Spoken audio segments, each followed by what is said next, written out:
오늘 우리 계속해서 수요일 저녁 우리 하이델베르크 요리 문답의 내용들을 함께 살펴보고 있습니다. 오늘 이제 제 질문 9번부터 이제 보려고 하는데요. 그동안에 이제 내용은 어떤 내용이냐면 우리 인간이 전적으로 타락했다.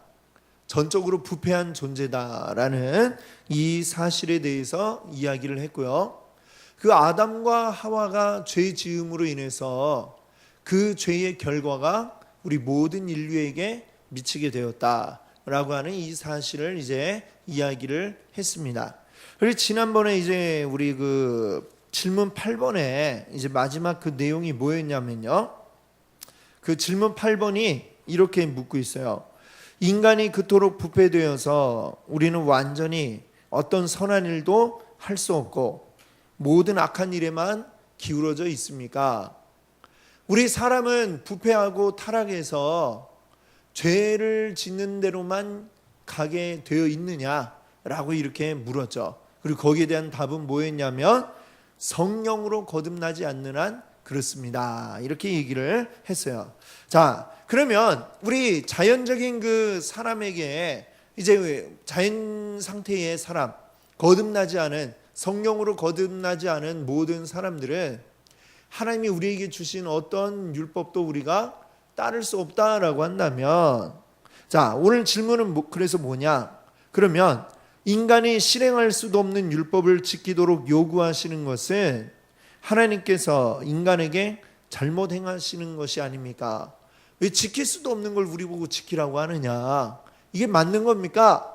이런 질문을 이제 이 9번에서 하고 있죠.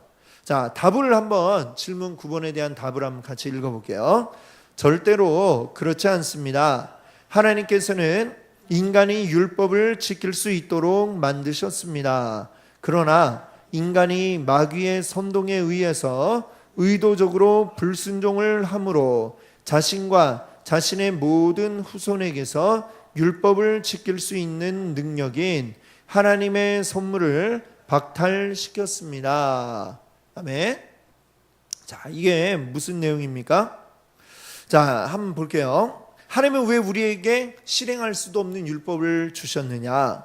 우리는 이제 앞서 지난주에도 이제 보았지만 사실은 하나님이 사람을 처음 만드실 때에 그 사람은 지금 죄 지은 후가 아니라 죄 짓기 이전에 하나님이 만드신 그 하나님이 의도하신 원래의 모습을 가지고 있던 인간은 어떻다고 그랬나요? 율법을 지킬 수 있을까요? 없을까요?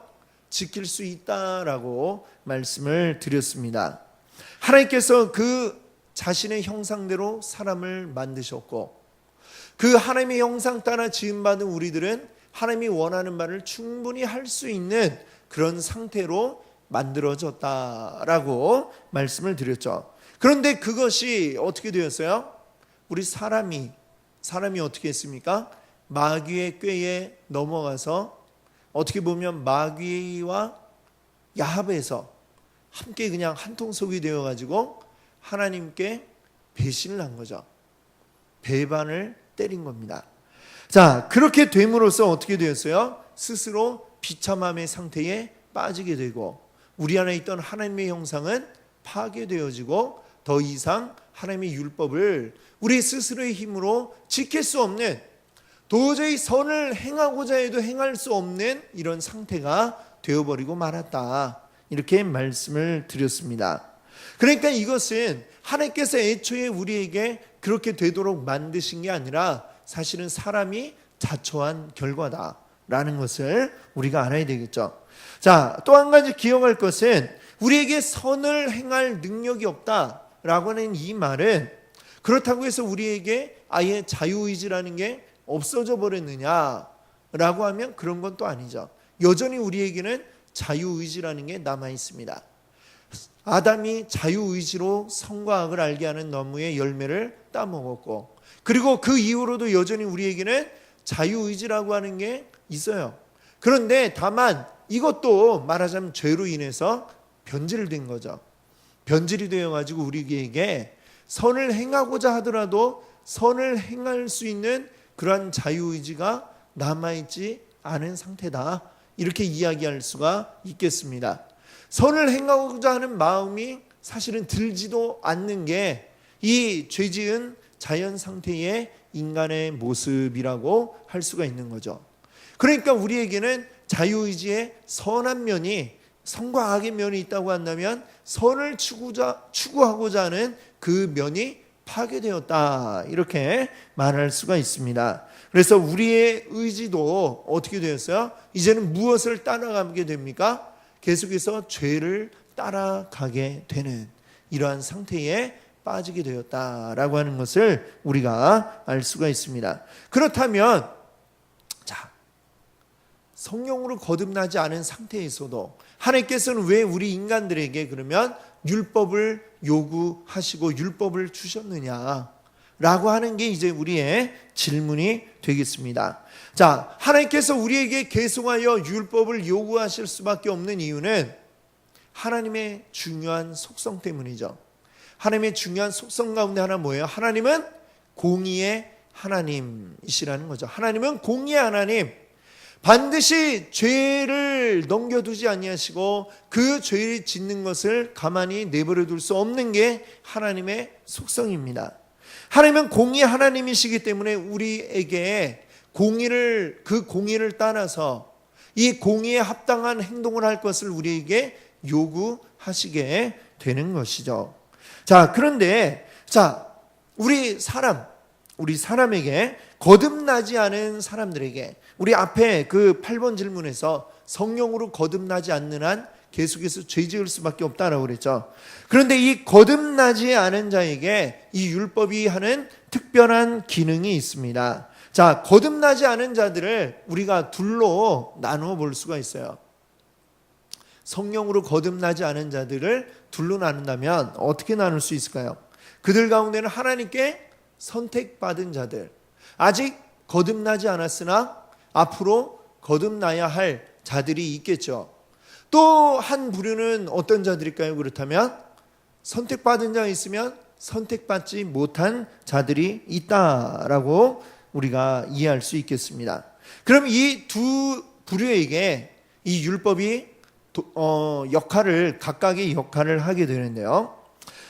선택된 자들에게는 율법이 어떤 역할을 하느냐? 이 율법을 통해 죄를 깨닫게 하시는 이런 역할을 하게 하는 것이죠. 율법은 죄를 깨닫게 합니다. 그래서 바울이 갈라디아서에서 이렇게 얘기하죠. 율법은 몽학선생, 지금은 초등교사다, 이렇게 얘기를 했는데 이게 뭐예요? 율법은 우리로 하여금 깨닫게 하는 것입니다. 그리스도에게로 갈 수밖에 없도록 우리를 끌어가는 이러한 역할, 그것이 바로 우리 이제 하나님께 선택받은 자들에게는 율법이 그런 역할을 한다라고 할 수 있죠. 그러면 선택받지 못한 자들에게도 율법이 필요합니까? 필요하다라고 하는 게 성경의 답인데, 그 이유는 뭐냐? 율법이 그 선택받지 못한 자들에게도 필요한 이유는 그들이 더 이상 악해지지 못하도록, 그들이 더 이상 죄를 향해 가지 않도록 통제할 수 있는 이러한 역할을 율법이 하게 된다라고 하는 것이죠. 사람이 계속해서 악해져 간다면 결국 그것이 어떻게 되겠습니까? 그 죄와 악이 처음에는 나를 파괴하지만 그 다음에는 가까운 이웃을 파괴하고, 이것이 모여서 한 사회를 파괴하게 만드는, 이 악이 가장 아주 극대화돼서 나타나는 게 뭐예요? 바로 전쟁이죠. 전쟁이 벌어지면 거기에는 어떠한 인간성의 조그만 면도 우리가 발견할 수 없게 인간성이 파괴되고, 그냥 사람이 사람을 서로를 죽이는 이런 끔찍한 일들이 벌어지게 되죠. 이러한 일들이 이렇게 아무리 막으신다 하더라도 벌어지는 게 이 악한 세상 가운데 일입니다. 그러나 이 율법이 그런 것들을 최소한으로 막는 이런 역할을 하게 된다라고 하는 것이고, 또 하나는 뭐냐면 마지막 심판 때에 그들을 정죄할 근거가 되는 것이죠. 이 율법이라고 하는 게 그런 역할이 된다라고 하는 것입니다. 자, 그러면 이제 거듭나지 않은 자들의 경우에 대해서 이야기를 했는데, 그러면 거듭난 후로 거듭난 자들에게는 이 율법이 어떻게 되느냐? 우리가 그럼 성령으로 거듭나면 율법을 완전하게 우리가 지킬 수 있을까요? 없을까요? 지킬 수 있을까요? 없을까요? 정답은 지킬 수 없다라고 할 수 있겠죠. 우리 모습을 보면 알잖아요. 그렇죠? 네, 우리가 비록 주님 안에서, 성령 안에서 우리가 거듭난 자라 할지라도 우리는 완전하지 못합니다. 여전히 우리는 어떤 과정이에요? 그리스도의 장성한 분량까지 자라나고 있는 과정에 있지, 여전히 우리는 완전하게 성화된 그러한 자가 아니다라고 하는 것입니다.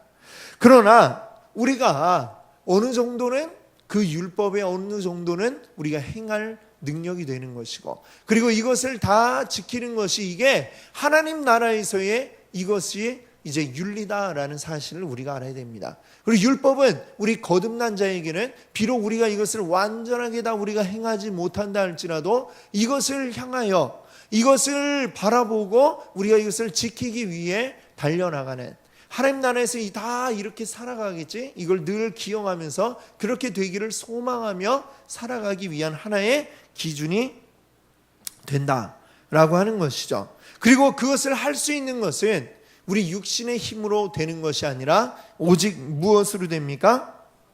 우리 안에 계신 성령의 힘으로, 우리 안에 있는 영적인 이 부분이 계속하여 성장해 나감으로 이루어진다라고 하는 사실을 우리가 기억할 수 있기를 바랍니다. 그것은 다시 다르게 얘기하면 뭐예요? 오직 하나님의 은혜로, 오직 하나님의 은혜로 우리가 가능하다라는 사실을 우리가 알아야 됩니다. 우리가 열심히 선을 행한다라고 하는 것이, 우리가 그냥 내 의지로서 무슨 착한 일을 많이 하고 남을 많이 돕고 단순히 그렇게 하고자 하는 것으로 되는 게 아니라는 사실을 우리가 알아야 됩니다. 우리는 본래 악하나, 그러나 오직 우리 안에 계신 주님의 능력으로, 우리를 구원하신 주님의 은혜로만 우리가 주님 닮아가는 과정에서 우리의 선함이 나타날 수 있다라는 사실을 우리가 알고, 그것을 또 우리 행하고, 그것을 통해서 그리스도의 장성한 분량까지 자라나시는 여러분 되시기 바랍니다. 예. 자, 그럼 이제 이 페이지에 보시면은 질문 10번이 있죠. 자, 10번 질문을 제가 읽고 여러분 답을 한번 읽어주세요. 하나님께서는 이러한 인간의 불순종과 배교를 처벌하지 않은 상태로 허용하실 것입니까? 자, 답을 읽습니다. 그것은 분명히 아닙니다.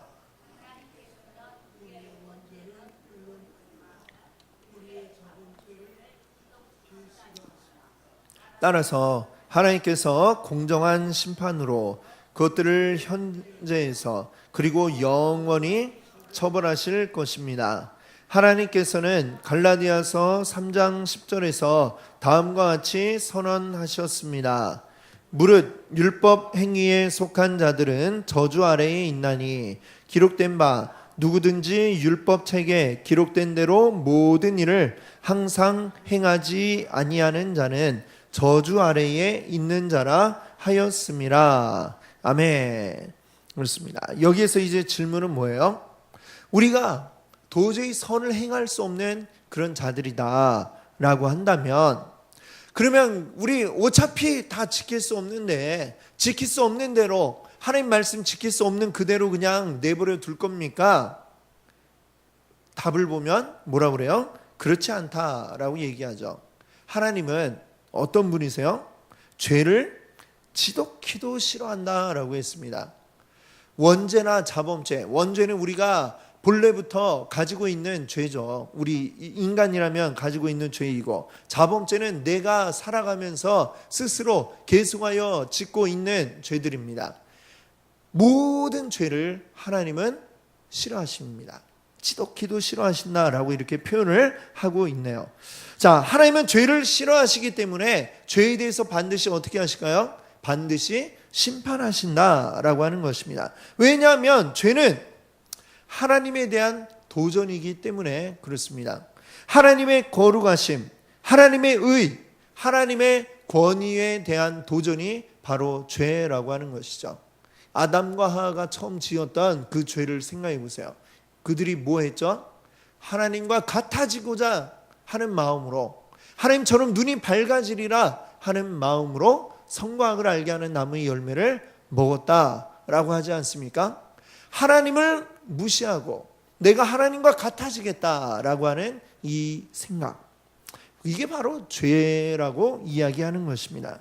자, 그래서 하나님이 이러한 모든 죄에 대해서 어떻게 하시느냐? 반드시 모든 것을 심판하신다라고 말씀하고 있습니다. 그러면 이 심판도 우리가 좀 이렇게 분류를 해볼 수가 있어요. 이 세상 가운데서도 하나님의 심판이 있고, 이 세상 이후에 영원한 심판이 또 있습니다. 이렇게 크게 둘로 나눌 수가 있겠죠. 이 세상의 심판은, 이 세상에 있는 모든 것들은 어때요? 영원하지 않고 일시적인 것이죠. 그래서 이 세상 가운데 있는 심판은 일시적인 심판이라고 이야기할 수가 있는데, 일시적인 이러한 심판도 또 둘로 나눠 본다면 우리 육체에 주어지는 심판이 있을 수 있고요, 우리 영에 또 주어지는 심판이 있을 수 있습니다. 자, 일시적인 심판을 다시 우리 육체에 주어지는 심판과 영혼에 주어지는 심판으로 나누었는데, 우리 육신의 심판은 어떤 게 있을까요?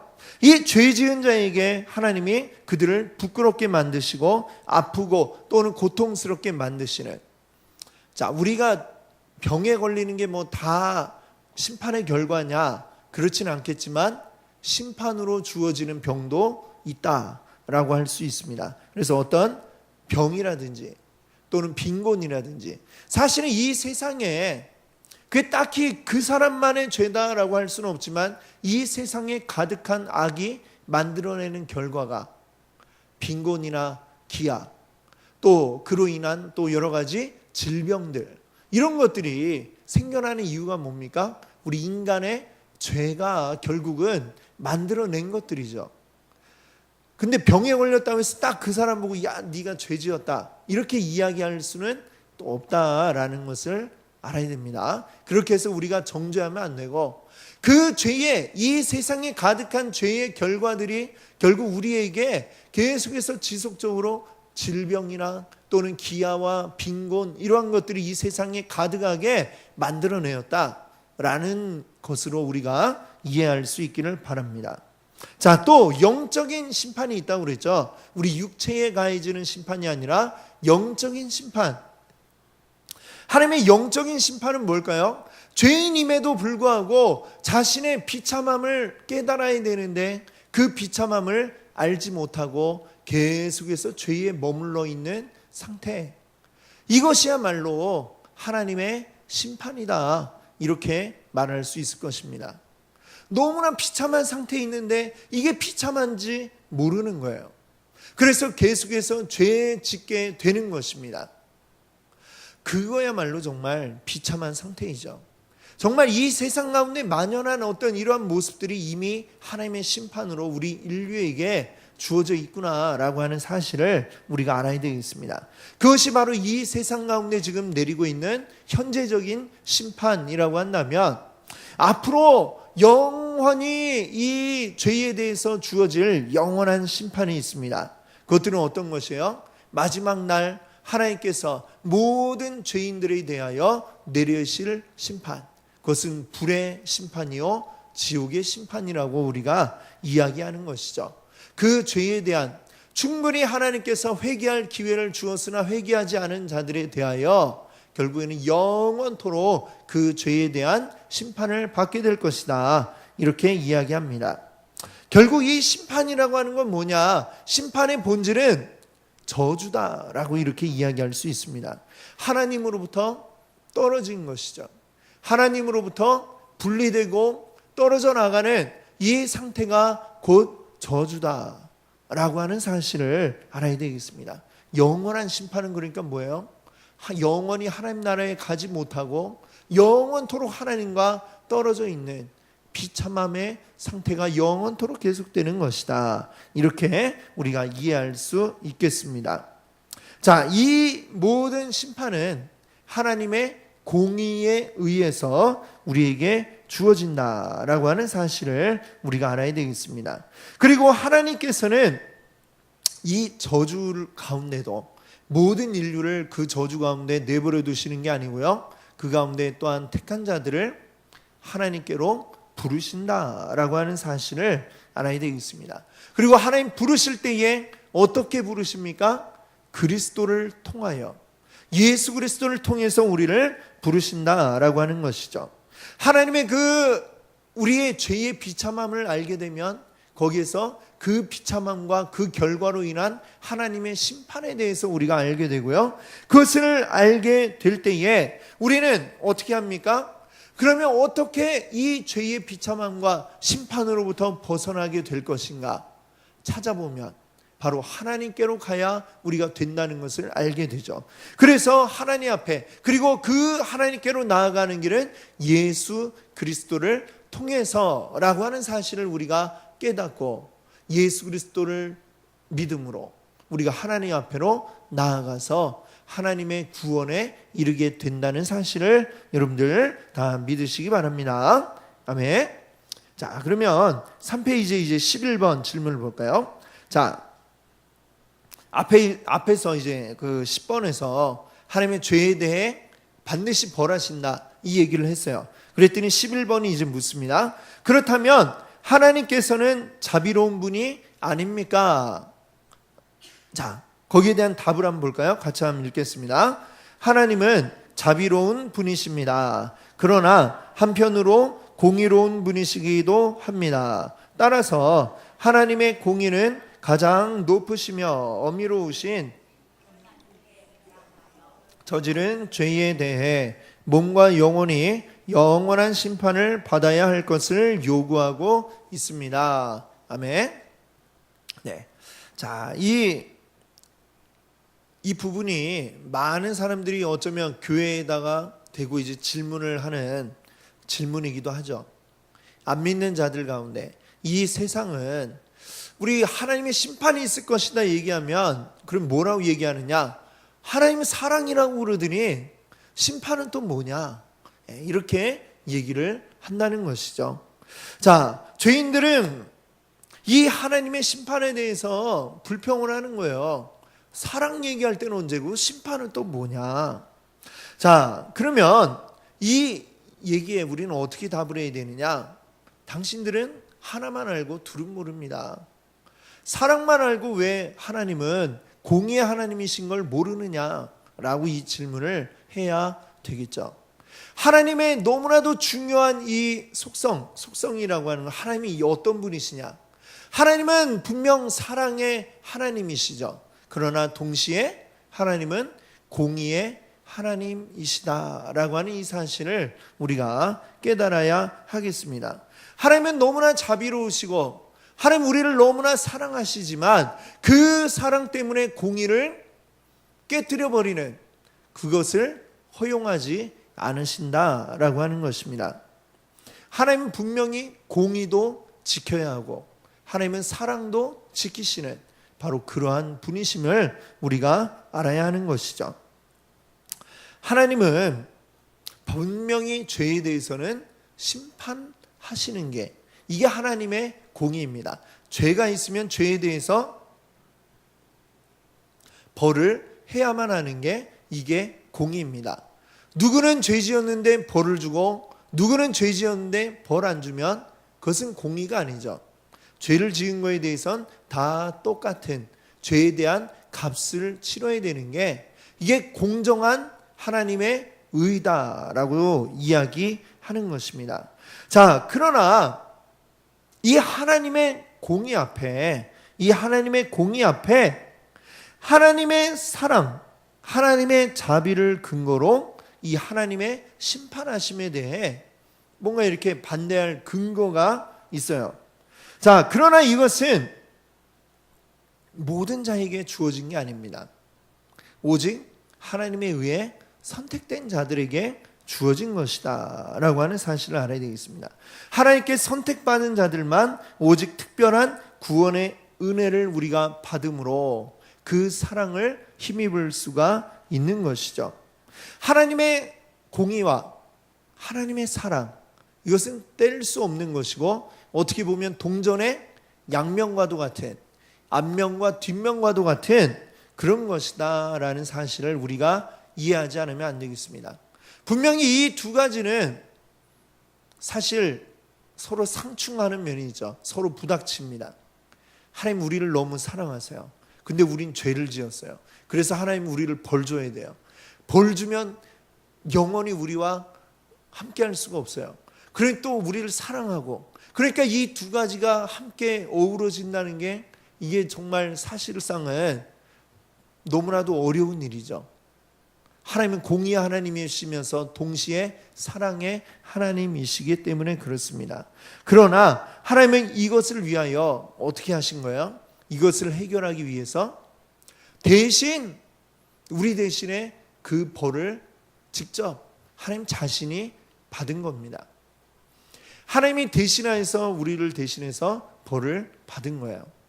그럼으로써 그 죄값을 대신 지심으로 우리를 깨끗하게 하시고 우리를 받아주시고 우리를 용서해 주시고 그 사랑을 베풀어 주셨다라고 하는 사실을 우리가 기억해야 되겠습니다. 옛날 그 그리스에 내려오는 이야기 가운데 이런 이야기가 있다고 그래요. 어떤 한 유명한 왕이 있는데 이 왕은 정말 아주 공정하기로 그렇게 이름난 왕이었다고 그럽니다. 너무나 이름이 이제 나 있고 모든 사람들에게 지위 고하를 막론하고 다 동일한 어떤 기준을 들이대서 그 법에 따라 처벌을 하기도 하고 이렇게 백성들을 다스리니까 아주 백성들의 칭송이 자자했죠. 아, 우리 왕은 모든 사람에게 다 공정하게 이렇게 공의를 베푸는 왕이야. 아주 굉장히 아주 좋아했습니다. 그런데 이 나라의 법이요. 도둑질을 하게 되면 채찍에 50대를 맞도록 이렇게 되어 있다고 그래요. 채찍에 50대를 맞으면은 웬만한 사람은 거의 뭐 반 죽어나가는 그러한 아주 끔찍한 형벌이었다고 그럽니다. 그런데 어느 날 한 도둑이 잡혔는데 이 도둑이 누구였느냐? 잡혀온 도둑을 왕 앞에 딱 끌고 왔는데 그의 얼굴을 탁 들어보니까 누구였느냐면 누구였을까요? 그 왕의 어머니였던 거예요. 아니 어머니 뭐가 부족해서 필요한 게 있으면 저에게 말씀을 하시지 왜 이걸 훔치셨어요? 그러나 이미 훔쳐버렸고 이미 끌려와 버렸고 그것을 재판하는 왕은 정말 고민이 될 수밖에 없었습니다. 어떻게 해야 될 것인가? 나이 드신 어머니가 채찍에 50대를 맞으면 젊은이도 견디기 힘든데 분명히 돌아가시게 될 텐데 이 어머니에게 채찍 50대의 형벌을 내리도록 할 것인가? 아니면 특별히 용서해 주라고 할 것인가? 그것을 지켜보는 백성들도 막 전부 다 조마조마하면서 그 왕의 명령이 떨어지기를 기다립니다. 과연 왕은 그동안 공의롭게 이 나라를 다스려왔던 이 왕은 과연 어떻게 하실까? 막 전부 다 그 왕을 쳐다봅니다. 그때 왕은 뭐라고 했느냐? 왕이 이렇게 이야기해요. 채찍을 50대 때려라 라고 이야기합니다. 사람들은 깜짝 놀랐죠. 저렇게 나이 든 어머니에게 50대를 때리라고 하면 죽으라는 건가? 어떻게 하라는 건가 하면서 막 사람들이 웅성웅성거리기 시작했어요. 그런데 이 왕이 그 명령을 내리고 나서 갑자기 자기 이렇게 탁 웃옷을 벗더니 어머니를 묶어놓은 곳에 가는 거야. 그리고 그 뒤로 가가지고 그 어머니의 등을 자기가 대신 탁 덮어가지고 있는 거죠. 그리고 자기의 등을 50대 때리라고 이렇게 했다고 그럽니다. 이 왕이 고스란히 채찍에 50대에 다 맞았다고 그래요. 이 왕의 모습이 바로 우리 예수님의 모습이라 할 수 있겠죠. 하나님의 사랑이라고 이야기할 수가 있겠죠. 하나님은 그 사랑을 우리에게 보여주시는데 하나님의 공의도 하나님은 버릴 수가 없는 것입니다. 그 공의를 지키면서 한편 사랑을 또 우리에게 보여주시기 위해서 직접 우리 가운데 사람이 되어 오셔서 우리를 대신해 그 형벌을 받으셨다라고 하는 이 사실을 우리가 기억할 수 있기 바랍니다. 바로 예수 그리스도를 통해 하나님은 그 공의를 이루셨음을 우리가 기억하기 원합니다. 우리 온전히 우리 모든 사람들은 다 어떻습니까? 온전히 예수 그리스도를 우리가 온전히 따라가지 아니하고는 하나님의 사랑 안에 거할 수가 없습니다. 하나님의 공의의 심판의 대상이 될 수밖에 없습니다. 오직 예수 그리스도를 통해서만 우리는 그 하나님의 사랑으로 하나가 되고 하나님의 백성이 되고 하나님의 자녀가 된다라고 하는 이 사실을 우리가 오늘 또 온전히 기억할 수 있기를 바랍니다. 그리고 그 사랑에 또 우리 감사하며 하나님 앞에 기도하시는 여러분 되시기 바랍니다. 우리 기도합니다.